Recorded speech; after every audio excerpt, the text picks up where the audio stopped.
زنهاتون آرایشگاه نفرستید. دست بیوضو، اون زن بینماز، اون زن نامحرم، اون زنی که تجارت میکنه با اخلاق زنهای ما و دخترهای ما، نگذارید به آرزوهاشون برسن.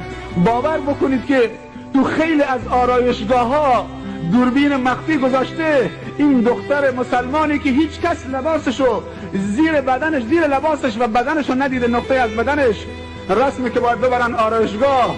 نه، آرایشگاه زنه، که اون زنه داره آرایش میکنه. بابا تو نمیدونی که اون زنه برای چه حرکت غیر انسانی داره کار میکنه. تو کشورهای اسلامی هر کوچه پس کوچه یک کارتون نوشتن مجوز هم ندارن آرایشگاه. دختر مسلمان با شرم و حیا میره اونجا، لباسشو در میاره، بعد چه دوربین مخفی گذاشته.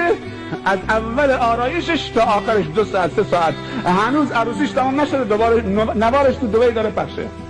خبرش هم نیست که کی از این فیلم برداری شده در حالت عریانی.